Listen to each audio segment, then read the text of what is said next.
우리의 일상 속으로 스며들고 있는 이단 사이비 종교 집단의 포교 방식은 가족 간 단절을 유도하면서 강력 범죄로까지 이어지고 있습니다. 지난 6월 한국교회 주요 교단이 이단으로 규정하고 있는 하나님의 교회가 과천 내 종교용지 입찰에 성공하면서 지역사회가 우려를 나타내고 있습니다. 정성광 기자의 보도입니다.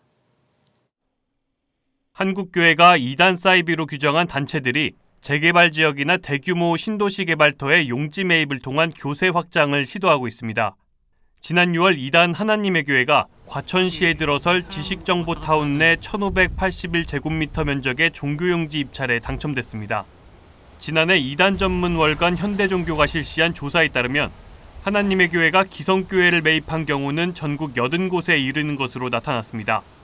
그중 가장 많은 25곳을 매입한 경기 지역은 하나님의 교회가 수도권을 주 포교 대상으로 삼고 있음을 확인할 수 있습니다. 과천시 기독교연합회는 과천 시민들이 먼저 앞장서 대책위원회를 구성하고 하나님의 교회와 한국토지주택공사가 맺으려 했던 종교용지 계약 취소를 위해 노력하고 있다고 밝혔습니다.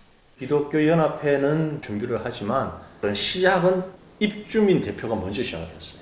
과천은 신천지에 대한 학습 효과가 있어요. 시민들이. 이전부터 과천의 신천지를 대처하기 위해서 과천시 신천지 시민연대라고 있어요. 기존에 있던 신천지 시민연대가 거의 모체가 되어가지고 과천시 이단 사이비 대책위원회.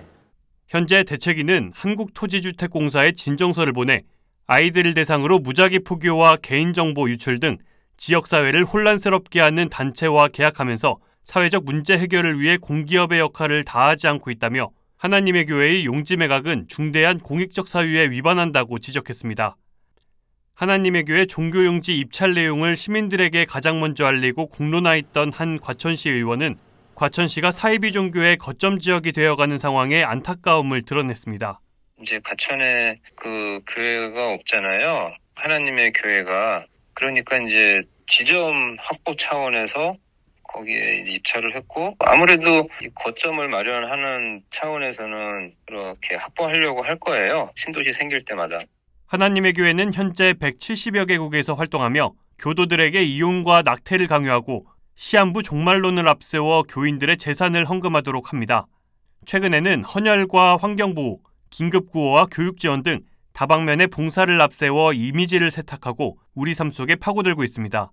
과천시뿐 아니라 국내외 사이비 종교 집단의 포교를 막기 위해 더욱 적극적인 대응 방안이 요구되는 가운데 지역사회를 위협하는 이단의 접근을 경계해야 할 이유를 널리 알릴 필요가 있어 보입니다.